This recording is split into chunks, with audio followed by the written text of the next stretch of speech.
الذات الشريفة سيدنا محمد صلى الله عليه وسلم.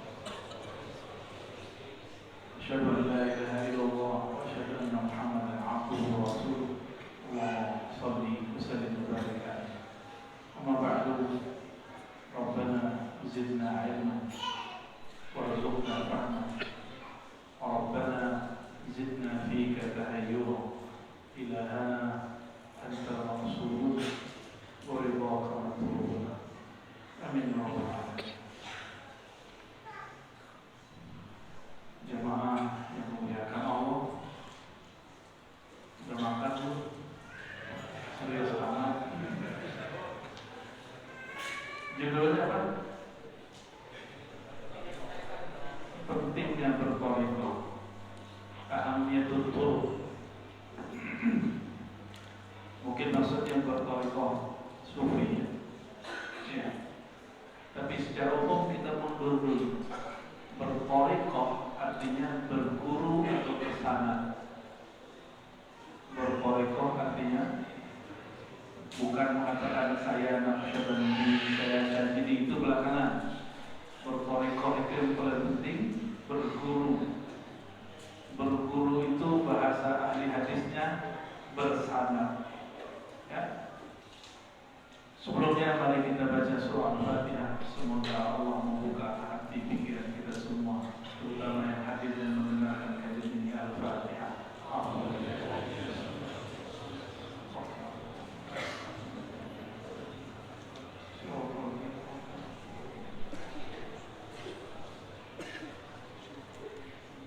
Kalau ada orang hari ini mengatakan saya tidak perlu guru, langsung kepada Rasulullah, gimana? Percaya? Nggak percaya? Tapi aneh hari ini orang yang berguru dianggap sesat. Orang yang langsung katanya ke Rasulullah dianggap. Sebenarnya dua-duanya bisa benar, bisa salah. Langsung ke Allah dan Rasul maksudnya langsung membaca kitab Allah dan Sunnah. Tapi mereka lupa Al-Quran itu tanpa guru kita nggak sanggup baca. Ada yang lahir langsung bisa baca Quran. Lahir langsung bisa baca Quran. Nggak ya? Berarti kita terlahir nggak tahu apa-apa. La ilma lana. Kita nggak punya ilmu. Maka kalau orang mengatakan nggak usah ikut imam, nggak usah ikut guru, langsung saja kepada kitab as-sunnah. Orang-orang seperti ini dia merupakan jasa guru iqra-nya.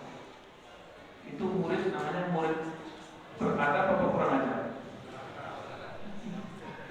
Ya, itu kalau ada guru ngaji rela nggak punya murid begitu? Nggak rela kita.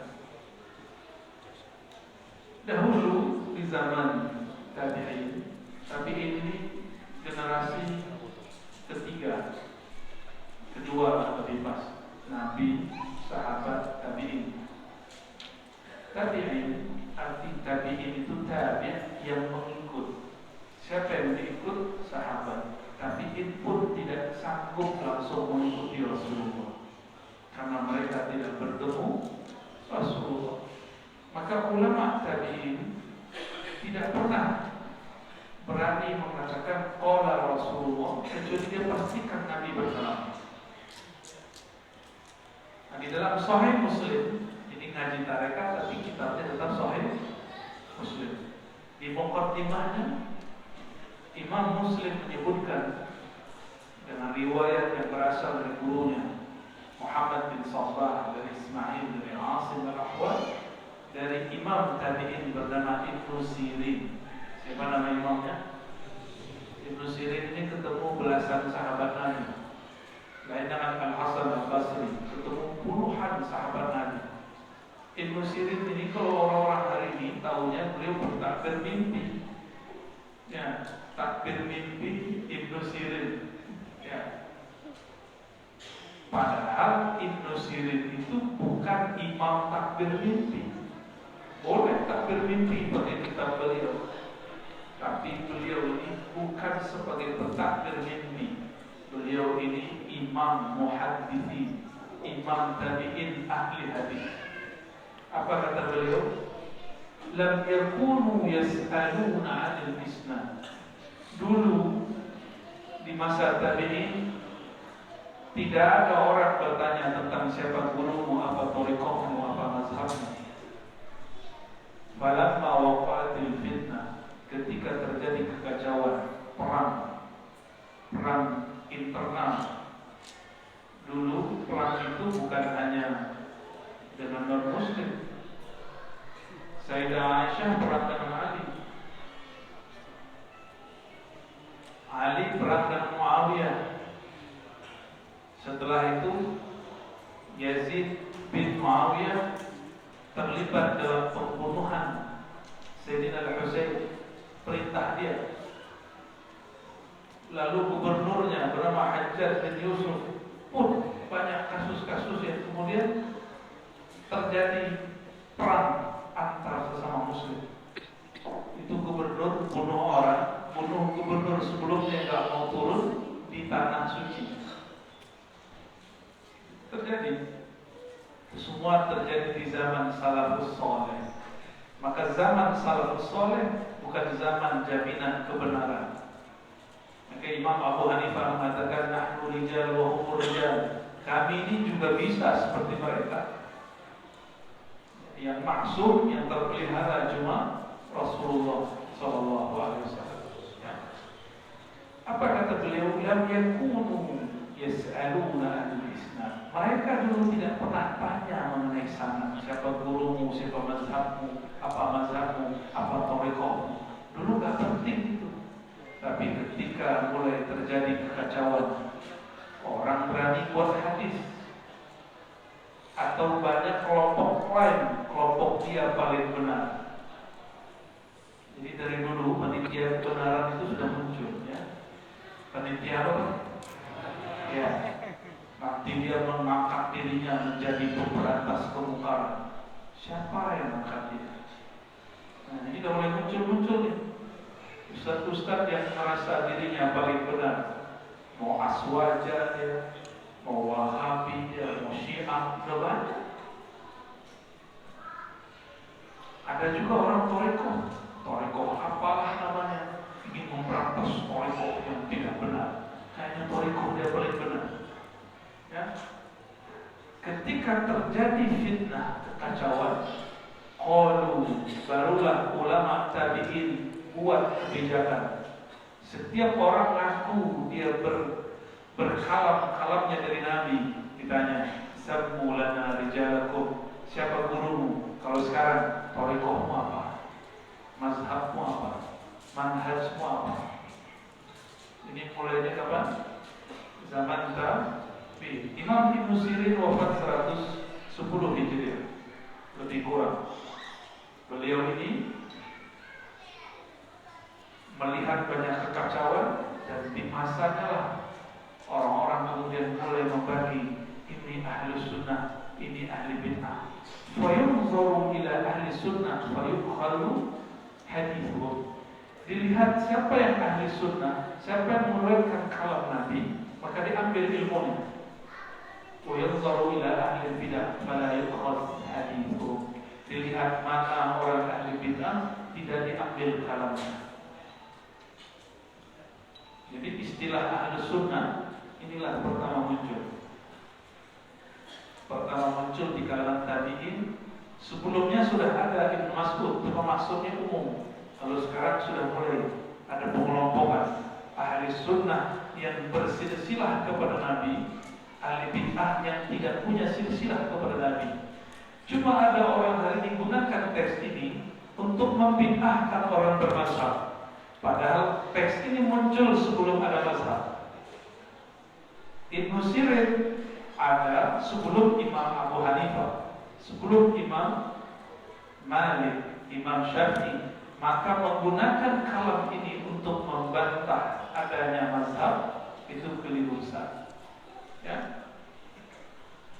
Di kalam berikutnya Imam Muslim, penulis Sahih Muslim, meriwayatkan daripada Abdullah bin Mubarak dari Muhammad bin Abdullah dari Abdan bin Utsman. Lihat Imam Muslim tidak langsung mengatakan qala Abdullah bin Mubarak. Abdullah bin Mubarak ini wafatnya tahun 181. Itu Imam Muslim baru lahir. Imam Muslim itu lahirnya setelah tahun 200. Imam Ibnu Mubarak tahun berapa? Wafatnya 181. Ya pusing dikit ya. Masa saya doang yang pusing nanti hadis. Imam Abdullah bin Mubarak sudah wafat sebelum Imam Muslim lahir. Maka Imam Muslim menyebutkan nama gurunya di berguru. Gak langsung baca aja kitab Abdullah bin Mubarak, gak begitu. Buka aja kitab langsung, enggak. Cari guru yang guru ini punya kaitan ilmu kepada Ibnu Mubarak. Maka dia cari namanya Muhammad bin Abdullah Ibn Qufzan. Beliau berguru kepada Abdan. Abdan ini murid dari Abdullah bin Mubarak. Ini yang disebut sanad. Ini yang disebut thariqah. Jadi thariqah sanad itu artinya sama, jalan. Jalan apa? Hari ini thariqah itu identik dengan silsilah zikir. Padahal di dalam kitab thariqah itu umum. Silsilah itu umum. Silsilah ahli zikir. Saya mau tanya, ada yang lihat cara Nabi sholat? Ada yang lihat? Enggak. Oke. Jadi kita sholat lihat siapa? Kalau sholat yang teringat guru ngaji, benar? Guru ngaji kan lihat siapa? Guru ngajinya. Guru ngaji kita lihat siapa? Guru ngaji itu namanya sanad. Paham? Cara fisik sholat silsilahnya disebut mazhab. Mazhab Syafi'i. Jadi thariqahnya itu disebut dengan thariqah mazhab fikih. Bisa nggak sholat cukup baca Sahih Bukhari Muslim langsung sholat? Bisa nggak? Nggak ada hadis yang menyebutkan tata cara sholat dari awal niat sampai selesai lengkap, nggak ada. Semua hadisnya terpisah-pisah. Hadis niat sendiri, innamal a'malu bin. Hadis takbir sendiri. Antara hadis Abu Hurairah dan Abdullah bin Umar sudah lain. Ada yang tangannya segini. Kita bersilsilah kepada siapa? Itu disebut bermazhab. Jadi mazhab, thariqah, manhaj artinya sama. Manhaj, thariqah, sanad artinya sama. Cuma ada manhaj yang memutus, yang langsung ke Rasulullah. Dalam ilmu hadis disebut dengan sanad mu'allaq, sanad yang gantung, nggak bersambung. Banyaklah hari ini orang sanad yang gantung, karena cukup langsung kepada Rasulullah. Kalau keputus-putus di tengah disebut munqati', keputus-putus. Ya. Kenapa saya percaya ada Habib, ada Sayyid, ada Syarif, ada Zuriyat Rasulullah? Karena mereka punya silsilah sanad. Kalau di mazhab fikih ada namanya kelompok Syafi'i, famnya fam Syafi'i, sukunya suku Maliki, kira-kira begitu. Sedangkan di Habaib ada namanya Segaf, Haddad, Abbas, Al-Kaf, apalagi Habsi, Syihab, banyak. Di Jambi, di Palembang, banyak yang belum terungkap dan belum dilaporkan, belum masuk ke daftar kumpulan kabar. Jadi mereka ngaku zuriat Nabi, tinggal bilang kamu fahamnya apa. Kalau dalam ilmu fikih, kamu fikihnya mazhab siapa. Dalam ilmu zikir, Ada orang zikir, kita tanya, ini tarekat apa? Tinggal dicek nanti, terhubungkah dia kepada imam tersebut? Bagaimana habaib? Dicek, dia terhubungkah kepada As-Saggar, Al-Haddad? Nanti ada ilmunya, namanya ilmu al-ansab. Dalam hadis disebut ilmu isnad, ilmu takhrij. Dalam ilmu tarekat juga ada. Dalam tarekat ada dua sanad. Sanad masyayikh, sanad dari syekh kepada syekh, dari syekh kepada syekh, itu namanya sanad masyayikh. Ada yang kedua, sanad ruhiyah. Ruh, bertemu ruh. Kalau masyayikh kita ketemu kiai. Kalau ruh, saya mau tanya, ruh Nabi masih hidup nggak? Benar. Tadi ada yang nemenin kita makan malam. Saya tanya, Nabi hidup, masuk akal nggak kalau dia masih hidup? Kita tanya balik, iblis Allah sanggupkah memanjangkan umurnya? Sanggup. Kalau Allah sanggup memanjangkan iblis musuhnya, kenapa Allah tidak sanggup memanjangkan Nabi hidup? Mungkin kita nanya, kenapa gak yang dipanjangkan umur Nabi Muhammad? Ya suka-suka Allah. Jangan tanya saya. Kenapa iblis bukan Nabi Adam? Ini bisa dibalik begitu. Nabi itu diambil kalau tugasnya selesai. Maka ketika turun ayat al-yawma akmaltu lakum dinakum, yang nangis Abu Bakar As-Siddiq, dia tahu surat Al-Maidah ayat 3 ini pertanda Nabi akan berpulang ila rafiqil a'la. Ayatnya nggak ngomong beliau meninggal, cuma disebutkan al-yawma akmaltu lakum dinakum. Hari ini, hai Muhammad, hai umat Muhammad, aku sempurnakan bagi kamu agamamu. Abu Bakar langsung geleng-geleng kepala, dia nangis.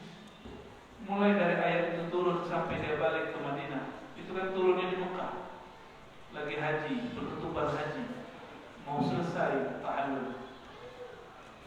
Mereka mendapatkan ayat ini. Ya. Sayyidina Umar mengatakan ini turunnya waktu di Padang Arafah. Lalu datang orang Yahudi ke Sayyidina Umar, "Hai Umar, kalau itu ayat turun bagi kami jadikan hari raya. Kami jadikan hari raya. Maka hari haji itu bagi kita hari raya. Hari rayanya bukan tanggal 10, dimulai tanggal 9. Kalau anak kecil yang terbayar hari raya itu kue, amplop, terus silaturahim. Nah, siapa yang masih kecil? Yang masih kecil alam bawah sadar dia. Hari raya itu apa? Apa tadi? Kue, amplop, tambah satu lagi, baju baru. Ya. Itu hari raya anak kecil. Kalau hari raya orang dewasa yang sudah kenal Allah nggak begitu. Hari rayanya ketika pemberian Allah dikenal. Mengenang pemberian Allah itu hari raya. Maka setiap kali orang ingat Allah, dia sedang berhari raya. Maka berkata Ibnu Athaillah, setiap kali si murid dapat ujian, itulah a'yadul muridin, itulah hari rayanya para murid. Beda dengan orang-orang yang wasilun, yang qalbunya, ruhnya sudah usul, sudah sadar bertuhan. Setiap malam terasa Lailatul Qadar, setiap hari terasa hari raya. Hari raya itu hari bahagia. Mereka bahagia. Kalaupun nangis, nangis berhagia.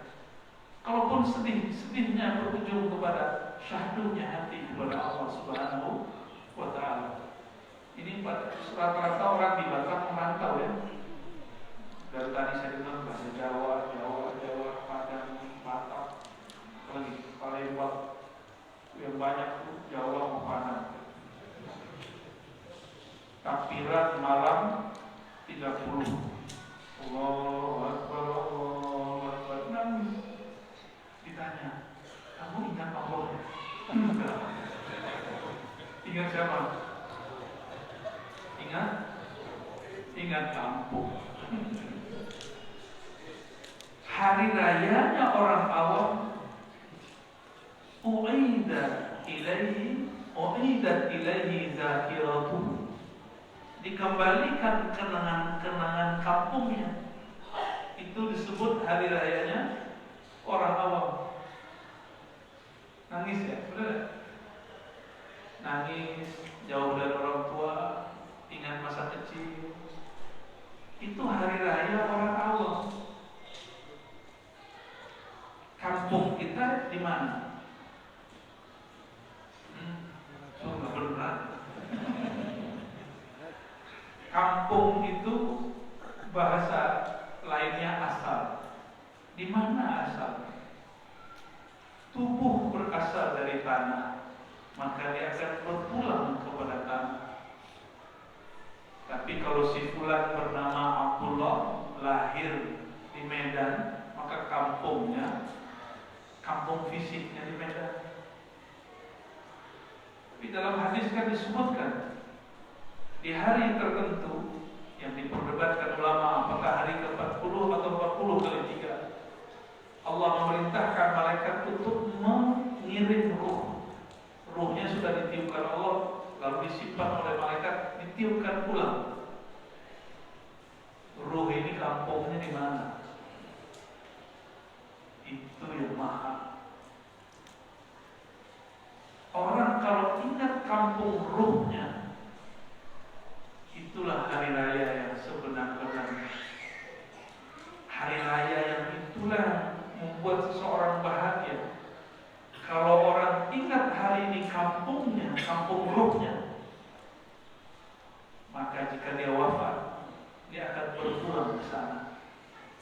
Inna lillahi wa inna ilaihi raji'un. Kita milik Allah, akan berpulang kepada Allah. Ruh itu yang meniupkan Allah dengan rahmaniyahnya, kasih sayangnya. Maka ruh adalah hembusan kasih sayang Allah. Ketika seseorang mengembalikan dirinya kepada kasih sayang Allah dan dia sadar, itulah yang disebut berhari raya. Baru dia nangis. Nangisnya bisa memadamkan api neraka. Ini yang disebut di hadis Imam Tirmizi. Kita mau pulang kampung, tapi tidak pernah kirim sesuatu ke kampung. Segan nggak pulang kampung? Segan kita. Begitu juga orang-orang ahli zikir. Muncul rasa takut di kalbunya. Ya Allah, saya kalau menghadap kepadamu, tanggung jawabnya apa? Maka dia sedih, takut, keluarlah, meneteslah air mata.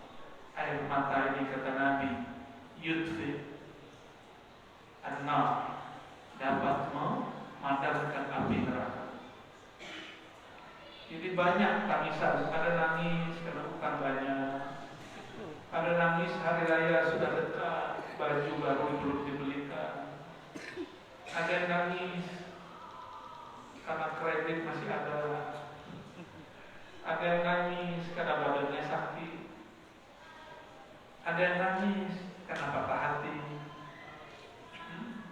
ada yang nangis karena senang hati, mungkin menikah, mungkin dapat hadiah. Nangis-nangis begini, itu tangisan dunia, hanya kembali untuk dunia. Tapi tangis yang merindukan Allah akan berpulang kepada Allah. Ruhlah yang sebenarnya menangis saat itu. Maka bagaimana caranya merasakan itu? Jika sholat yang fisik ada gurunya, masa zikir tidak ada gurunya? Sholat cara angkat tangan diajarin gurunya. Berapa lama guru kita dulu ngajarin cara baca usholi, walaupun sekarang dibid'ahkan makawan gitu. Cara ngapalin kunut, cara sujud biar gak kayak si guguk. Kan ada yang sujudnya kayak guguk, tuh kan?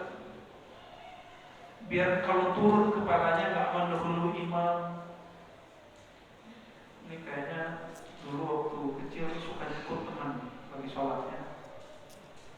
Pernah di madrasah kayaknya begitu dulu. di masjid Jumatan. Satu nyikut itu satu soft semua ya, sama-sama nakal gitu. Nanti guru kita akhirnya dia korbankan sholat jamaahnya. Imam sudah mau rukuk, dia tungguin kita di belakang. Begitu dulu guru jagain murid supaya murid secara fisik tahu cara sholat. Sama guru mursyid yang mengajarkan zikir seperti itu. Kalau lagi suluk, lagi khalwat, muridnya ditungguin, muridnya tidur, dia nggak tidur. Muridnya makan, dia nggak makan. Muridnya lalai, dia ingat kepada Allah. Muridnya nggak doain dia, dia doain muridnya. Maka guru ini lebih mulia kadang dari orang tua. Mohon maaf. Orang tua paling doanya, ya Allah banyakin rezeki anakku, sehat-sehatkan dia, jaga dia lagi bekerja. Itu doa orang tua. Tapi lain doanya guru, ya Allah berikan nur ke dalam kalbu murid. Ada nggak orang tua begitu? Jarang. Ya Allah jadikan muridku kenal kepada Engkau. Saya nggak dengar tuh orang tua doa begitu. Udah banyak kita, dan kita pun sudah jadi orang tua. Maka saya berkaca di situ, ya Allah, malu. Kenapa Pak? Yang sudah punya anak mendoakan, ya Allah masukkan nur iman, nur Islam, nur ihsan ke dalam kalbu anak. Tidak ada kita doa begitu. Maka mulai malam ini doanya harus lebih dewasa. Jangan doa rezeki sudah dijamin, nggak perlu diminta. Rezeki itu cukup dijemput, dikerjakan. Ada kesempatan kerja, kita kerja. Ada asbab, kita ambil. Lalu mintalah syukur, gak usah minta rezeki. Nahnu narzuquka, kata Allah, kami yang kasih kamu rezeki. Gak usah khawatir, Allah yang jamin.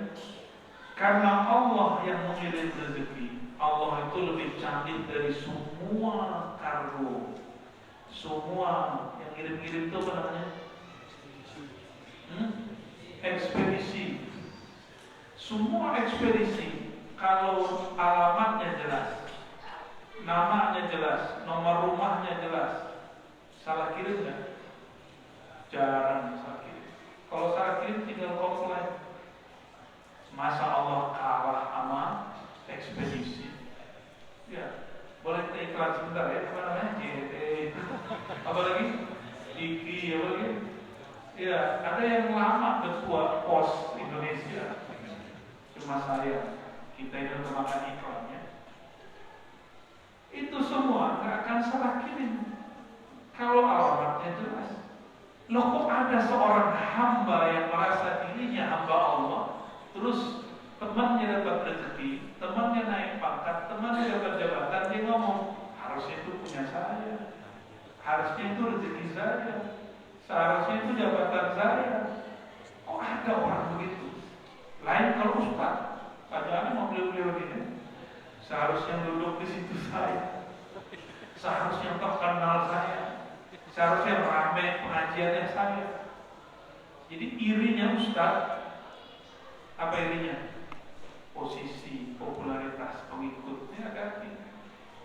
Kalau masih ada itu di kolbu, saya bilang guru bertorikoh lah, kholwat, buang nama-nama selain Allah dari kolbu, baru nanti duduk lagi di atas kursi. Berceramah lagi setelah itu. Kalau nggak ceramah dulu diri kita. Masih terasa nggak enak kalau ada orang ngaji. Lebih bagus pengajiannya dari kita. Itu Pak Ustaz, saya nyaman diri saya sendiri. Sulung lagi Pak, cari guru. Saya karena tahu diri saya ini nggak suci, berubah-ubah. Maka setiap ke negeri manapun biasanya saya cari guru, kecuali di Batam. Udah gak sempet. Mau jalan, mau ziarah aja gak sempet. Listnya udah panjang. Tapi gak apa-apa. Coba perhatikan, kita kemana-mana, sehingga guru kita sangat banyak sekali. Saya ingin mengikuti jalannya para imam, Imam Bukhari, Imam Muslim. Mereka ini punya guru banyak, ribuan gurunya. Sehingga dia punya dalil banyak kepada Allah, punya thariqah banyak kepada Allah Subhanahu wa ta'ala.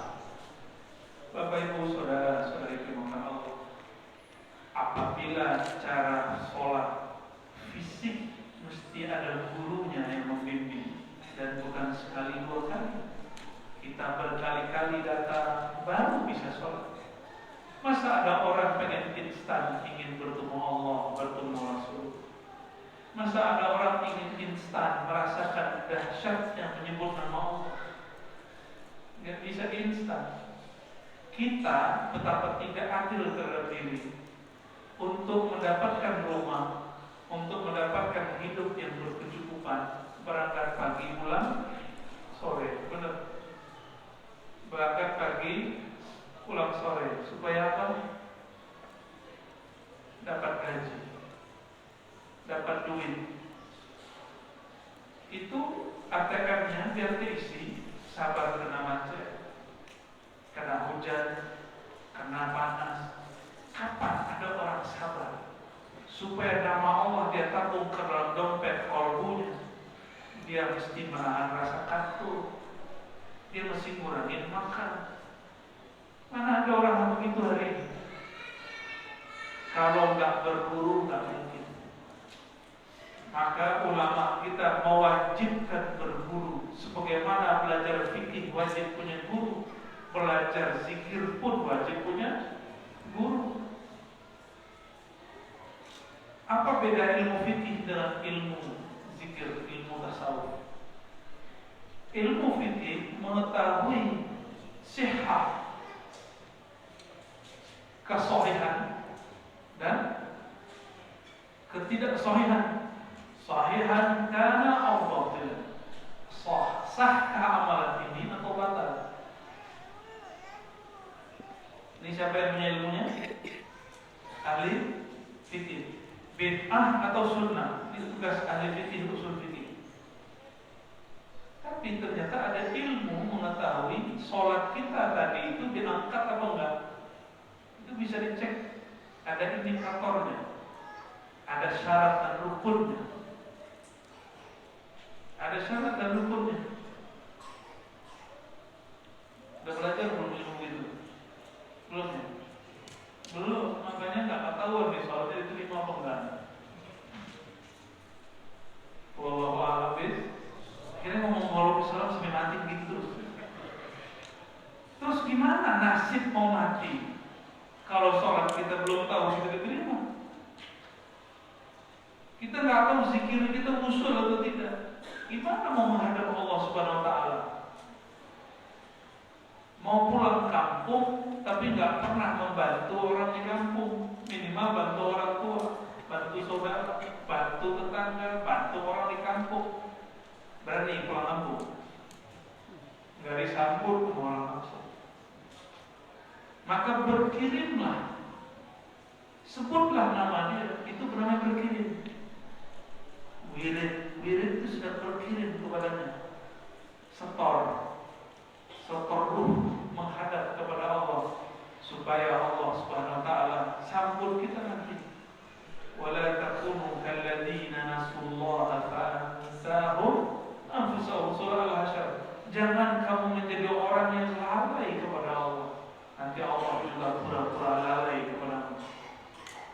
Jadi kalau nggak pernah mengenang-kenang yang di kampung, orang kampung nanti cuek sama kita. Nah, pemilik kampung akhirat itu Nabi Muhammad SAW. Beliau lah rajanya. Ana sayyidu waladi Adam yaumal qiyamah, kata beliau. Akulah tuannya, aku yang menguasai nanti di sana. Maka siapapun para nabi tidak akan dapat izin membantu siapapun kecuali izin dari Nabi Muhammad SAW. Nabi Muhammad siapa yang diizinkan? Allah. Yang boleh sholat di atas arasnya yang paling tinggi itu cuma Rasulullah. Maka disebutkan dalam hadis, setiap kali ada yang datang kepada para nabi, para umat-umat yang mampu mengakses Rasulullah, ini nggak mudah ketemu Rasulullah. Ini gampang nih, saya bukan orang suci, saya cuma mu'allim guru. Ketika mau datang, kalau rame-rame sudah ada yang jaga, benar? Antum bayangkan Rasulullah datang, berapa banyak orang yang ingin berebut datang, ingin memegang tangan beliau. Coba bayangkan itu di dunia. Gimana nanti di akhirat semua umat ingin memegang tangan beliau dan mengatakan isfa'lana.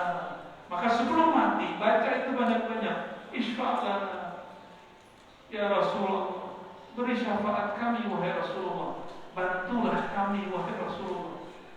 Maka memohon syafaat, memohon bantuan Rasulullah bukanlah syirik. Memang begitu mekanismenya kepada Rasulullah SAW.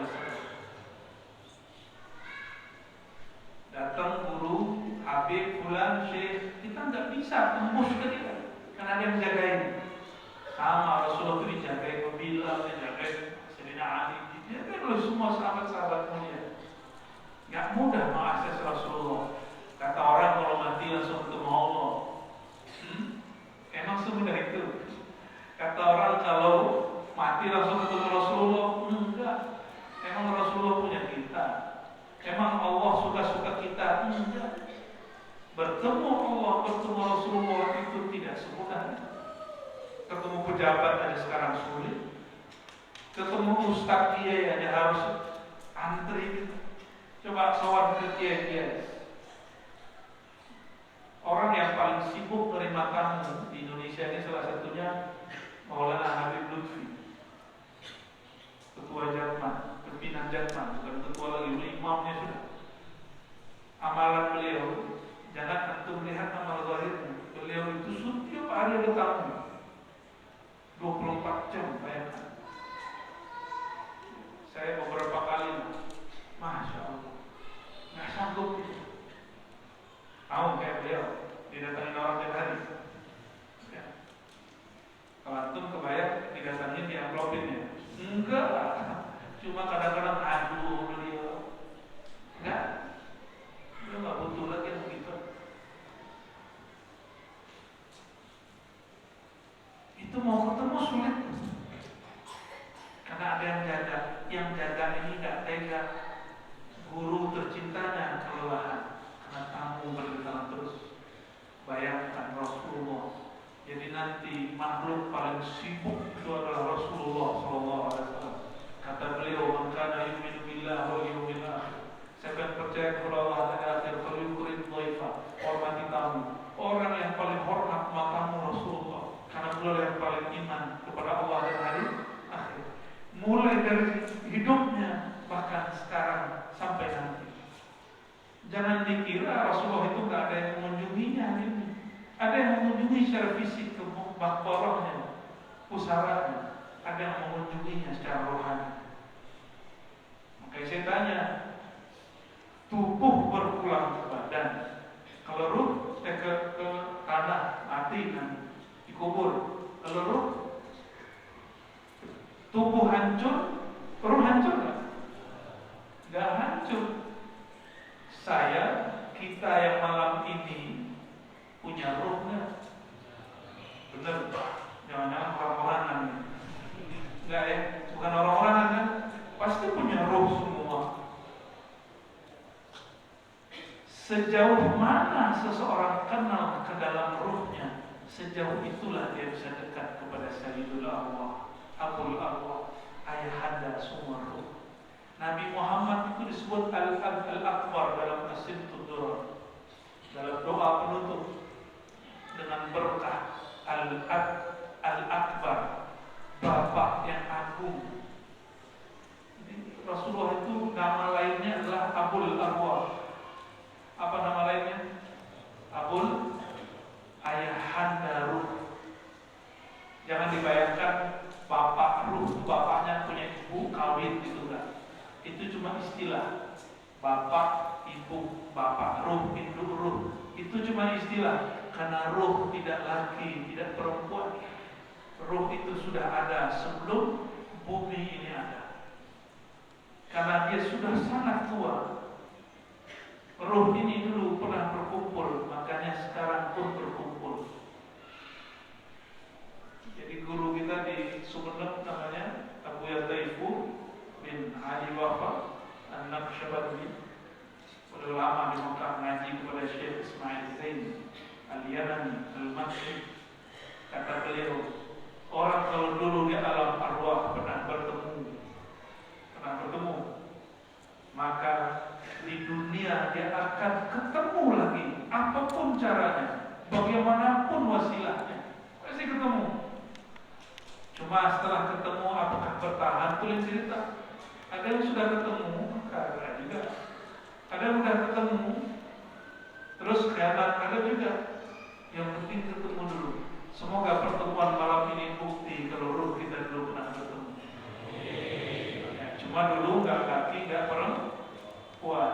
Laki perempuan itu jenis fisik. Jenis fisik. Rohani kita bukan fisik. Jemaah yang berkah Allah, sudah 10 hari ya. Besok masih kerja kan? Masa? Saya yakin. Libur besok.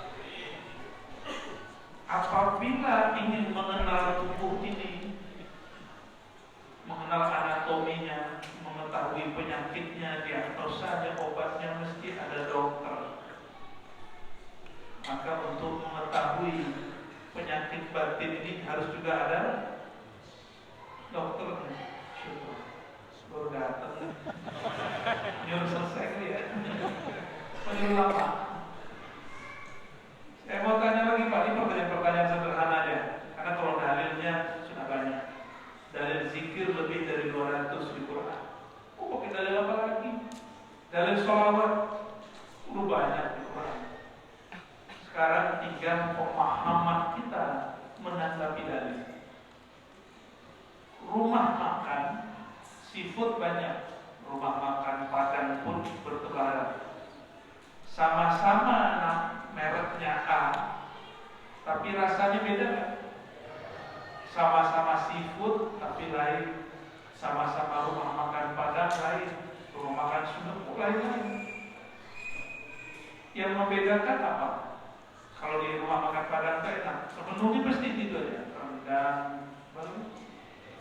dendeng, cincang, tunjang, apa lagi? Gulai patin tuh, wajahnya wajah santan semua. Mesti bersantan, mesti bersambal, betul? Tapi sama-sama rendang, sama-sama gulai patin, sama-sama dendeng. Kok beda rumah makan, beda rasa? Bahannya sama, negaranya sama. Kok bisa beda? Apa yang beda? Kopinya sama, ya? Gulanya sama. Kok buatan istri saya lebih enak? Ya, kalau istri buatkan dengan penuh cinta, jadi pas minumnya itu terasa cinta. Dia sudah tahu selera kita. Kalau tadi yang buat kan waktu bakar kayaknya ini gulanya segini gitu ya. Paham analognya? Sama-sama Thariqat Naqsyabandi, sama-sama Thariqat Qadiri, sama-sama Syazili, sama-sama Pahlawi, sama namanya. Tapi beda kokinya, beda mursyidnya, beda rasanya. Tapi adab seorang murid bukan jadi juri, cukup jadi penikmat. Cukup jadi penikmat. Ini cuma analog, saya tidak mau menyamakan Thariqah dengan rumah makan, analog aja. Kalau di Thariqah sudah baiat, sama dengan kita masuk sekolah. Bisakah kita menyekolahkan anak dua tempat di jam yang sama? Kepala sekolahnya mesti satu, tapi guru-gurunya boleh banyak. Paham maksudnya? Tidak boleh paham? Ya? Sekolahnya beda, tapi kurikulum sama. Kenapa ada murid yang pintar, ada yang kurang pintar? Bahkan kelasnya sama, gurunya sama, kurikulumnya sama, papan tulisnya sama. Kok ada murid yang cerdas, ada yang kurang cerdas? Kenapa? Nah, itulah anugerah Allah Subhanahu wa Ta'ala. Anugerah Allah nggak bisa diapa-apain kan? Kan ada santri, murid matanya lihat, tapi dia tidur sebenarnya. Ya? Udah pernah lihat belum? Oh, kalau pernah ngurusin santri lucu. Ada santri, Allahu Akbar, itu lagi berdiri Kita ruku, udah sujud dia masih berdiri. Ada loh santri bisa tidur lagi berdiri. Ini orangnya ini. Ada juga yang agak cagihan dikit pas sujud, nggak balik-balik. Itu ngalir, lahar ngalir. Guru mulai begitu mau marah saya, nggak dimarahi, nggak berubah. Anak guru ditungguin. Coba muridnya ada di kelas, gurunya jalan-jalan, muridnya jadi nggak? Maka menjadi mursyid thariqah. Kalau sedang musim khalwat, musim suluk, adabnya guru nggak boleh ceramah keluar. Nanti muridnya masuk angin. Nanti muridnya sujud lama, ada yang bangunin. Paham maksudnya? Jadi jangan, nggak usah lah mimpi jadi mursyid. Jadi mursyid sulit Pak kalau kita PNS, karyawan sulit. Ada satu dua yang berhasil melaluinya, tapi rumitnya bukan main. Mesti orang yang free, bebas, yang nggak boleh diatur kecuali oleh Allah dan Rasulullah SAW. Mau gurunya panggil, kamu datang, kamu nggak begitu. Ada orang kalau sudah bayat toreko, itu adabnya sangat ketat sekali. Seperti kita beradab di sekolah.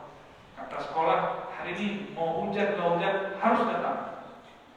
Inilah tidak adilnya manusia. Untuk sekolah urusan duniawi dia disiplin, tapi untuk sekolah qalbu, untuk menyelamatkan diri dia tidak disiplin. Datangnya suka-suka, belajarnya suka-suka. Makanya Allah cuma ngasih suka-suka aja. Nikmat zikirnya suka-suka Allah. Kalau orang rutin setiap hari bekerja dari jam 8 sampai jam 5, 8 sampai jam 4, maka gajinya tetap. Sama al-minhah al-ilahiyah, gaji rohani, boleh distilahkan begitu. Rahasia-rahasia pemberian rohani itu juga akan rutin turun setiap bulan, setiap minggu, setiap hari apabila seseorang dia rutin menanggung nama Allah Subhanahu wa Ta'ala. Dan itu nggak mungkin kalau nggak ada. Kalau kita kerja karyawan pasti ada administratornya, benar nggak? Pasti ada supervisinya, pasti ada manajernya, pasti ada jenjang ke atas. Dalam urusan dunia bisa terima, bisa disiplin, tapi kalau urusan qalbu nggak bisa disiplin.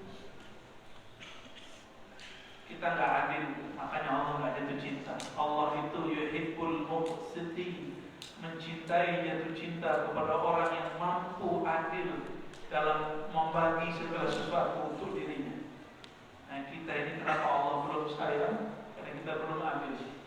Makan berapa kali sehari? 3, benar? Coba itu bisa nggak zikir 3 waktu? Pagi, sore, malam. Yang makan 3 kali sehari, badannya sehat. Tapi kalau kebanyakan penyakit gula, berarti dia salah cara makan. Sekarang cara makan sudah ada torikohnya. Ada diet keto, ada diet vegetarian, ada diet ala Deddy Corbuzier, atau lagi itu apa? Ini orang Batam mau buat juga nggak? Kalau kita kan hantam aja, apalagi musim maulid. Itu sebabnya banyak kiai, banyak ustaz, gara-gara kalian nih ya. Udah umur 40-50 sakit gula, kolesterol tinggi. Karena mau nggak makan nasi sudah dihidang. Ya, Ustaz berkah bagaimana? Ya.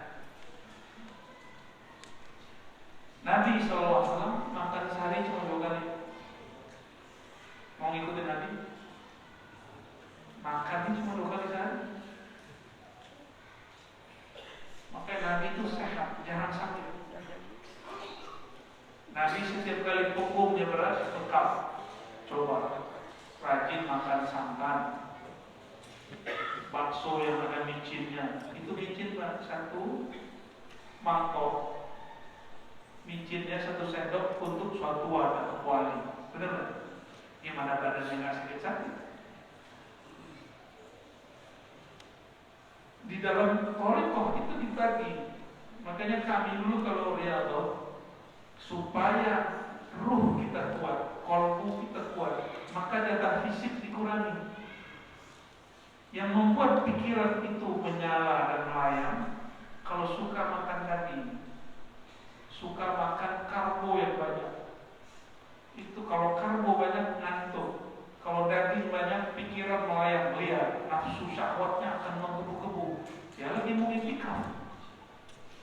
Maka kami dulu oleh guru-guru kita dibacain kitab adab-adab masuk khalwat itikaf, kurangi makan, tidur, kalam, dan banyak pikiran.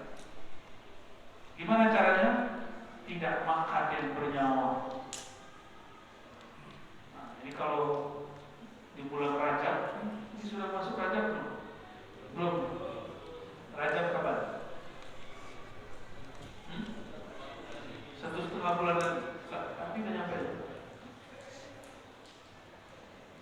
Itu orang kalau lagi khawatir, dia mesti mengurangi makan. Sebab dia nggak kemana-mana, dia cuma masuk ke lorong khalwat, dia zikir di situ. Mesti ngurangin.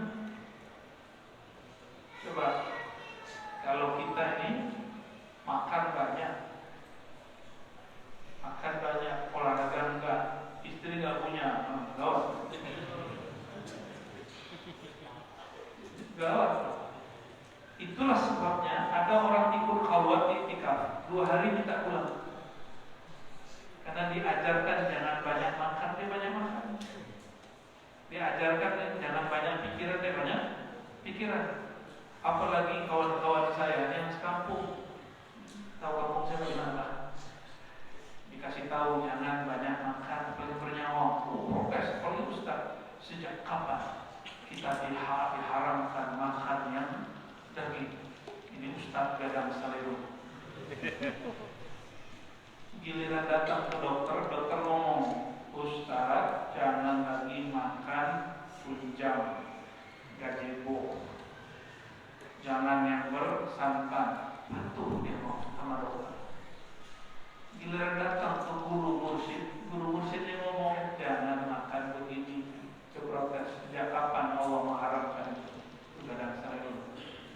Langsung makannya gede. Dia bisa terima ilmu sekuler, tapi nggak bisa terima ilmu kerohanian, punya disiplin sendiri.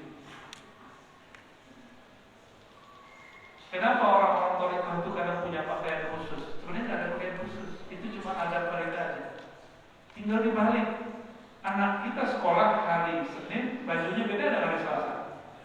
Boleh nggak dia pakai baju kaos? Nggak boleh. Kenapa sekolah boleh buat peraturan begitu? Kenapa surau-surau nggak boleh buat peraturan begitu? Surau itu sekolah rohani. Mereka boleh buat peraturan sendiri. Nggak suka keluar. Sama kayak sekolah ngomong, kamu nggak ikut peraturan kami, cari sekolah yang sesuai kemauanmu. Cuma hari ini kalau murid digituin, banyak yang melawan. Yang melawan kebanyakan ustaz juga. Karena ustaznya kebanyakan dalil. Dalil itu kalau kebanyakan nggak kenal yang dimadlul kan, keracunan dalil. Dalil itu kan isinya bertanya. Jangan pakai lagi file ya. Bapak Ibu sudah bukan Allah. Pendek kalam, pendek cerita. Al-isnad minad-din kata Ibnu Mubarak. Yang mau saya bacakan tadi. Al-isnad bersanad, berguru, berthariqah, bermazhab, itu separuh agama. Maka kita ini pemahaman agamanya, kekhusyuan sholatnya, kedisiplinan beramalnya tergantung bergurunya kepada siapa. Boleh nggak berguru lewat online? Boleh, tapi itu cuma guru-guru acak. Karena kalau buka video A, muncul video C, benar. Supaya kita punya pegangan, carilah guru yang bisa menjadi merujukan. Jadi kalau muncul video-video godaan, kita nggak menyimak itu lagi. Al-isnad minad-din, laula al-isnad la qala man syaa ma syaa. Kalau bukanlah karena orang punya guru, punya mursyid, punya imam, punya mazhab, punya thariqah, semua orang akan ngaku suka-suka. Dia akan langsung mengatakan gak usah ikut imam, langsung saja kepada Allah dan Rasulnya. Dan itu sudah terjadi saat ini. Sudah terjadi saat ini. Gak usah ikut guru, benar gak? Cukup kalam Allah dan kalam Rasulnya. Ma qala Allah wa rasuluhu, ayat paling benar. Apa yang Allah kalamkan dan Rasul. Kayak dia pernah dengar Allah langsung. Yang mendengar Allah langsung namanya siapa? Nabi. Yang dengar Rasulullah langsung siapa? Sahabat. Kalau baca kitab hadis itu bukan langsung kepada Allah dan Rasulnya, apalagi buka Google, apalagi nonton TV ABCD, dengerin radio ABCD, itu bukan langsung kepada Allah dan Rasul. Yang paling lucu mengatakan kembali kepada Allah dan Rasul, tapi ustadznya ada. Kata ustadz fulan nggak boleh berguru, berarti berguru ustadznya. Nggak boleh kata imam, tapi dia sering menyebut Syekhul Islam Imam Ibnu Taimiyah. Ibnu Taimiyah pun berthariqah. Yang mengatakan ini bukan saya, yang mengatakan ini para imam sendiri. Dan dia punya jalur kepada Syekh Abdul Qadir Jilani Qadiriyah. Dan ilmu thariqahnya disebutkan, disyarahkan oleh muridnya sendiri namanya Ibnu Qayyim al-Jauziyah. Beliau juga punya jalur ke Imam Qushairi.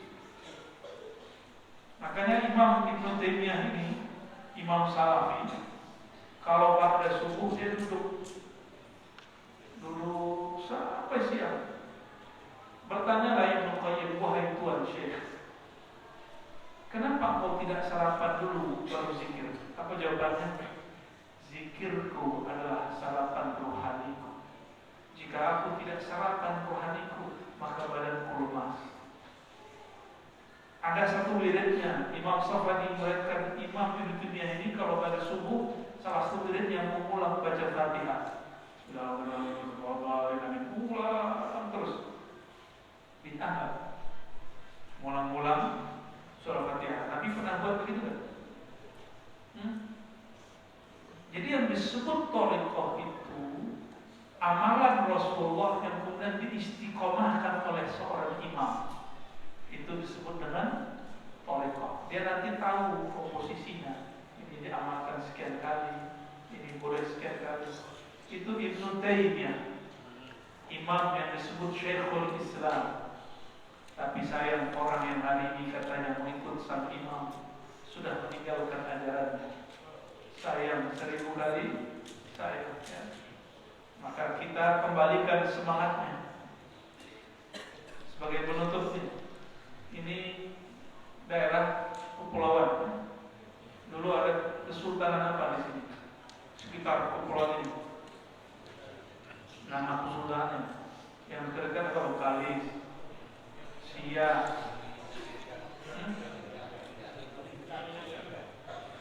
Lingga. Apalagi? Enggak. Kalau yang dulu bahkan Johor itu mau saya ini biasa. Zaman-zaman itu raja-raja saling ekspansi sesama muslim. Malaka juga ikut. Ini tukar-tukaran dari dulu. Bapak Ibu saudara Allah, itu raja-raja Melayu. Mereka hampir semuanya punya guru thariqah. Hampir semua. Kerajaan Siak itu ada mursyidnya. Seingat saya namanya dulu itu Raja Ali Haji ini ngambil thariqah kepada Syekh Ismail As-Simamuri. Ambil thariqahnya ke orang Simamuri. Tapi orang ini bukan di kampung, tidak. Dia lama di Mekah. Syekh Ismail ini mengambil dari Syekh Abdullah Al-Zinjani. Syekh Abdullah mengambil dari Maulana Khalid Al-Baghdadi Ad-Dimashq. Ilmunya dibawa ke tanah Melayu. Akidahnya Asy'ariyah Maturidiyah, fikihnya Syafi'i, thariqahnya Naqsyabandi. Naqsyabandi ini ada cabang-cabang juga. Dan generasi setelah dia ada dia ini ikut Naqsyabandi yang lain. Jadi dulu istana-istana menjadi tempat tawajuh, orang zikir khususiyah, istighosahan di situ, maulidan di situ. Maka kita berharap semoga negeri kita ke depan istana itu ada maulid. Maulidnya bukan seremonial, tapi orang baca nibaan di situ. Amin. Kalau usah jauh-jauh dulu, kantor gubernur, minimal tempat tinggalnya, wali kota, rumah dinas itu dipakai untuk maulidan. Nggak usah acara besar-besar, dia aja bersama anggota-anggota. Kalau maulid sudah mulai ada di kalangan pemimpin, maka kepemimpinannya diberkahi. Kenapa? Dia nanti terinspirasi oleh Rasulullah SAW. Bapak Ibu Allah, jika semua pemimpin-pemimpin kita dulu di negeri ini mereka bertarekat, Muhammad Al-Fatih bertarekat, apalagi Salahuddin Al-Ayyubi langsung ke Syekh Abdul Qadir Jilani. Terus kenapa hari ini Islam mau dibangkitkan tapi orang benci kepada tasawuf dan tarekat? Maka saya boleh kalamkan satu hal sebelum kita tutup. Jika ingin bangkitkan Islam, maka bangkitkanlah ilmu kerohanian. Jika ingin membangkitkan ilmu kerohanian, maka satu-satunya jalan hidupkan tarekat sufiah yang tabah. Nanti rohani umat akan bangkit.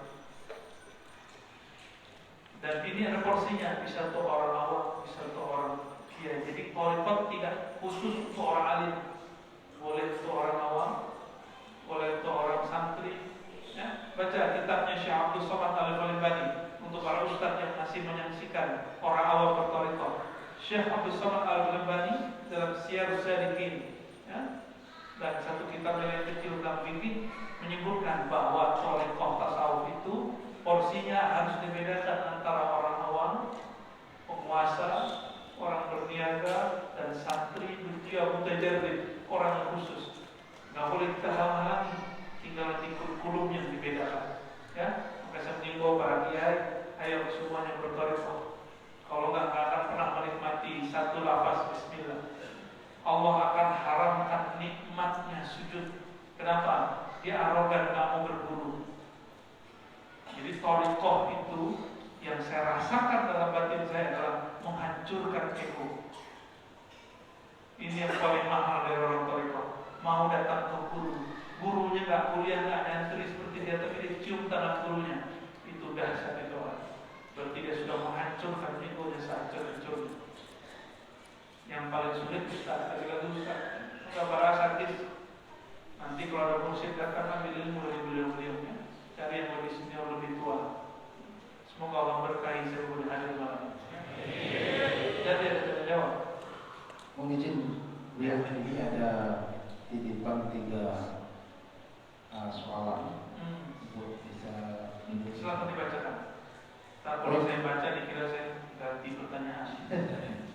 Mohon izin, untuk yang pertama, bagaimana hukumnya merubah arah kiblat sehingga shaf yang awalnya lurus menjadi miring? Untuk pertanyaan kedua, jika di dalam keluarga kita ada anak, suami, istri yang susah diajak sholat, bagaimana solusinya? Dan yang ketiga, ujian atau musibah yang terjadi pada murid pada hakikatnya adalah hari raya murid. Bagaimana mensikapi jika hari rayanya tak kunjung selesai? Demikian, mohon pencerahan. Hari raya saya jawab yang nomor 3 aja ya. Yang pertama tanya MUI, ya. Sudah ada komisi fatwa dengan mereka. Saya bukan anggota MUI, walaupun saya dapat izin oleh guru saya untuk berfatwa, ya, tapi saya memfatwakan untuk diri saya dan murid-murid saya aja. Saya nggak berani fatwain. Kata istri saya beda fatwa sama saya. Ya, untuk fikih kita boleh beda, sangat leluasa. Saran saya ke sana. Cuma kalau orang bertanya, bab kiblat itu sudah babun muasa, bab yang terbuka. Gak boleh saklek, yang saklek itulah yang bid'ah. harus ngarah ke sana, itu bid'ah. Karena Nabi mengatakan ma bainal masyriq wal maghrib qiblah, hadis Tirmizi. Nabi lagi di Madinah. Madinah itu utara Mekah. Kita miring sedikit.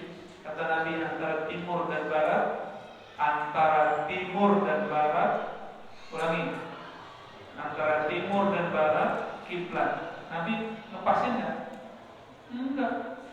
Yang mesti pas itu cuma kalau kita di depan Ka'bah, itu nggak boleh miring, Pak. Tapi di belakang bukit sudah boleh miring, nggak apa-apa. Yang penting syatral masjidil haram, begitu di juz 2. Syatra mengarah ke arah Masjidil Haram, bukan Ka'bah. Jadi kiblat itu ke Masjidil Haram. Masjidil Haram itu boleh diperluas seluas tanah haram. Mau kena pinggirnya, tengahnya boleh. Tapi hari ini muncul ilmu falak, ilmu astrologi, segala macam-macam, tapi digunakan untuk orang sakral. Padahal ilmu itu supaya orang tambah luas. Sejak kapan ilmu bikin orang sakral?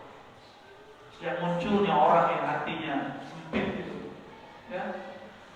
Kalau bagi saya sederhana. Ya. Kalau mau ikut metode hitung-hitungan silakan.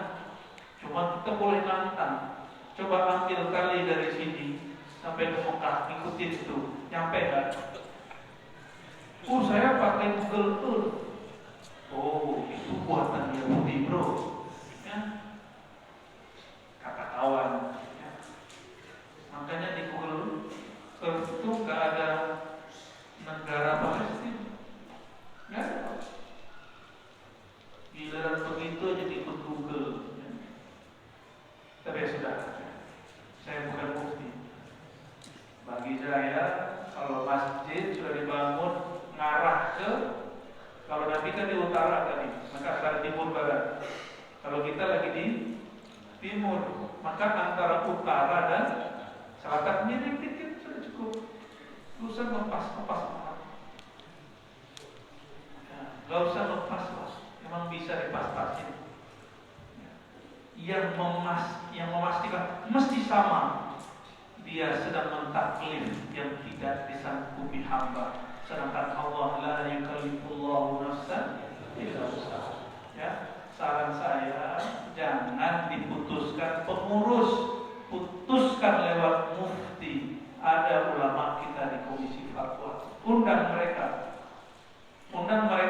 yang ngerti. Karena kalau komisi fatwa itu banyak aliran, banyak kelompok. Mereka sudah biasa berbeda. Maka ketika mereka melihat perbedaan itu paling senyum-senyum. Cuma kalau yang memutuskan pengurus masjid, pengurus kan nanya, di mana jamaah, kita miring atau lurus? Saya bergetar namanya begitu ya. Sejak kapan keputusan syar'i yang memutuskan jamaah? Jamaah kita 11 rakaat atau 20. Ya jamaah mah kemarin. Malas. Milihnya berapa? 11. Jamaah pilih 29 atau 30 hari. Milihnya 29. Ya. Jangan tanya jamaah, pengurus. Makanya saya menyarankan dari dulu masjid itu ada dewan syariahnya. Dewan syariahnya ini ulama-ulama yang ngerti. Dia nanti yang akan membackup. Kalau kita ada pertanyaan, yang memutuskan bukan jamaah. Jamaah kita kunut atau enggak? Ya salah. Ya, keliru Pak. Kalau ada masjid begitu, itu masjid dhalun mubin, masjid sesat dan menyesatkan. Kok minta fatwa sama jamaah? Minta fatwa ke mufti. Ya. Sekarang itu mufti sudah dilembagakan. Itu majelis ulama. Ada itu yang umum, ada majelis ulama, ada mufti-mufti yang sifatnya organisasi Muhammadiyah. Itu mau ikut silakan, kuliah tadi boleh, tapi jangan paksa orang lain. NU punya juga Rasul Mastari, Tarbiyah Islamiyah punya punya semua. Wasliyah punya juga. Tapi yang umum, ya. Saya bukan anggota MUI, Pak. Karena saya merasa nggak pantas menjadi ulama di MUI, maka saya nggak pernah mau masuk. Ditawarkan sering juga, tapi merasa nggak pantas. Orang-orang hebat lah di sana. Jadi gimana? Tanyakan ke mufti yang ahli di bidang itu. Tidak semua mufti ahli semua ilmu. Yang kedua tadi, masalah keluarga. Keluarga itu jangan disuruh pakai mulut. Kita kalau disuruh pakai mulut kesel. Ngajak anak semuanya itu pakai perbuatan. Ya, saya sudah sering sampaikan, anak saya itu sudah jadi alarm ke masjid. Karena dulu setiap 5 waktu kita ada ke masjid, giliran kita ketiduran, dia yang bangunin. Yang almarhum yang baru meninggal itu jadi alarm saya. Kita baru nyampe, baru tidur 5 menit dibangun. Nabi, zuhur, nyampe di masjid, kita sholat dia tidur. Gak perlu ngingetin, cukup. Dulu saya kalau ke masjid sesekali pakai gamis, gak tahu apa yang dia lihat. Semenjak saat itu kalau ke masjid gak mau pakai celana, gak mau pakai kemeja, maunya pakai gamis. Selalu begitu. Jadi anak-anak untuk ngajak dia gak pakai mulut. Pakai apa? Pakai contoh. Pakai contoh. Anak-anak tuh senang diajak naik motor. Naik motor ke masjid. Senang diajak pakai mobil ke masjid. Ada juga yang senang di jalan kaki. Kan tidak begitu. Mungkin bapak-bapak ini malas gendong anak pulang. Itu masa terindah bersama anak. Anak kita tidur, nggak mau dia pulang kecil digendong. Nikmati dulu. Itu indahnya bukan main. Ya, gendong anak berangkat masjid, pulang masjid. Saya betul-betul merasakan nikmat kalau ini. Jadi jangan pakai mulut, pakai contoh. Yang ketiga, apa tadi? Ujian atau musibah yang terjadi pada murid pada akhirnya adalah hari raya mulia. Berarti muridnya nggak punya guru, dia mau jadi murid-murid sendiri aja. Murid itu ada gurunya, sehingga ketika dia diuji, gurunya ngasih tahu ini ujian buat kamu.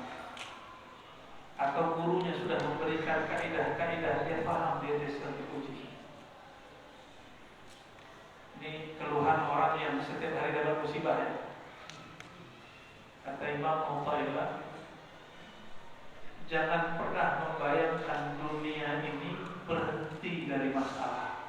Dunia ini disebut dunia karena dia penuh dengan masalah. Yang gak ada masalah, saya antar. Mau saya antar. Masuk dalam tempatnya sepi, nggak ada yang ganggu, cuma 1 meter. Mau? Ya. Dulu Imam Sufyan Ats-Tsauri ngadu ke Syekh mursyidnya, wahai tuan Syekh, kok tetangga saya berisik mulu. Kalau sekarang kan tukang parkir mulu suka-suka, tukang musiknya suka-suka. Di mana ada tetangga yang enak? Gurunya jawab, ditarik sama gurunya, dibawa ke pemakaman. Oh, kamu kalau mau, nggak ada musuh, nggak ada yang ganggu, masuk situ. Sejak saat itu Sufyan Ats-Tsauri menikmati punya tetangga yang berisik, menikmati punya tetangga yang rese. Sayyidina Al-Hasan Al-Basri itu rumahnya itu kena tirisan air dari tetangganya ini ahli kitab. Belasan tahun dia nggak pernah marah. Rumahnya becek, alasan Allah. Sesekali, nah ini sudah 15 tahun, si ahli kitab mampir ke rumahnya. Dilihat, ente ulama tapi rumah kok becek, rumah kok kotor begini. Apa kata Hasan al-Basri? Mohon dimaklumi, biasa ada yang netes dari atap. Kali kitab ini ahli bangunan, maka dia masuk, ini saya benerin. Dia masuk, dia lihat, ternyata itu air dari atap dia. Dia minta maaf, masuk Islam di situ. Itu orang Islam yang benar. Orang Islam yang benar nggak suka bentak orang pakai takbir. Ini bentak kok pakai takbir. Antum itu bentak pakai takbir, musuhnya pingsan setelah takbirin, baru boleh bentak pakai takbir. Kalau enggak, malu kepada Allah yang punya nama Allahu Akbar. Nabi itu pedang udah di sini. Ditanya sama yang punya pedang, siapa yang menjagamu dari pedangku? Nabi santai yang berlafaz Allah. Pedangnya jatuh. Diambil lagi, dihunuskan lagi. Siapa yang menjagamu dari pedangnya begini? Nabi jawab lagi, Allah. Jatuh lagi. Diambil lagi, tapi sudah berat. Dia tanya lagi, siapa hai Muhammad? Nabi jawab Allah. Pingsan itu orang. Baca nama Allah bikin pingsan musuh. Udah bisa belum? Baru bentak orang pakai takbir. Kalau nggak malu kepada Allah yang punya nama kabir. Saya agak prihatin ya. Nggak prihatin dengan orang yang membentak sesama muslim cuma karena beda paham pakai takbir. Malu. Nama Allah belum besar dalam dirinya. Lalu dia mencoba membentak nama Allah, lalu bersembunyi dengan kebesarannya. Malu kita kepada Allah. Takbir mah kita nggak larang. Cuma kalau antum menjadikan untuk bahan membentak, malu. Sayyidina Hasan al-Basri berguru kepada puluhan sahabat Nabi, tidak pernah ketika kena ujian dia kemudian membentak orang, menyalahkan orang.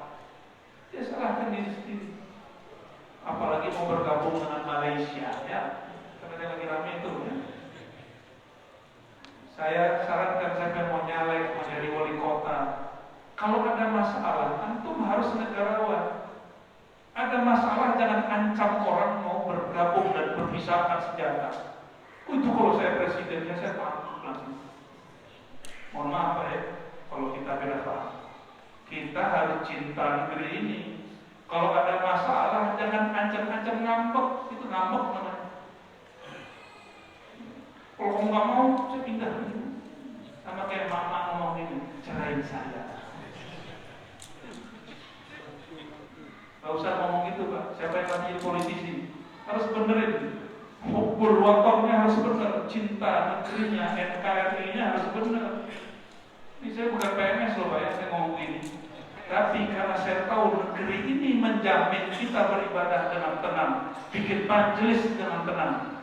Ini bikin majelis pakai izinnya? Enggak ada izin. Saya datang ke Batam pakai sijil, enggak ada. Bebas di negeri ini. Sudah lintas provinsi kita bebas. Sangat nikmat kebebasan. Maka maklumlah, orang kalau diberikan kebebasan dia lupa diri. Masalah dikit teriak-teriak. Ya. Misalkan nanti yang mau nyalek, mau jadi calon wali kota, kawan aja. Ya. Tapi kalau itu nanti jadi hukum waton yang kuatkan. Ya, jangan suka ngambek-ngambek begitu ya. Dunia ini tempat ujian. Orang kalau nggak pernah ujian, nggak akan pernah jadi dokter, jadi SAG, apalagi SM, MM, apa macam-macam ya. MPD, apalagi SPD, sarjana PPD-an, nggak akan pernah. Kita itu supaya dapat gelar, kita minta diuji loh. Teman saya ngamuk-ngamuk di kampus karena jadwal ujian dia diundur. Meja, kalian nggak becus terus kampus. Adakah orang di dunia ketika ujian Allah undur lalu dia nepuk-nepuk tanah? Ya. Kenapa ujian diundur ya Allah? Ya. Ada nggak yang gitu? anak kita nggak masuk namanya ke daftar orang yang ikut ujian, padahal anaknya sekolah rajin, bayar SPP-nya rutin. Bapak marah, datangin ke sekolah. Kenapa? Karena ujian itu bagian dari hari rayanya siswa. Hari rayanya santri kalau dibaca buku, hari rayanya murid kalau dia sering menyebut nama Allah Subhanahu wa Ta'ala. Kalau si murid dia sedang diuji sama Allah, dia sering nggak nyebut nama Allah? Sering nyebut nama Allah. Itu sebabnya hari rayanya para murid ketika dapat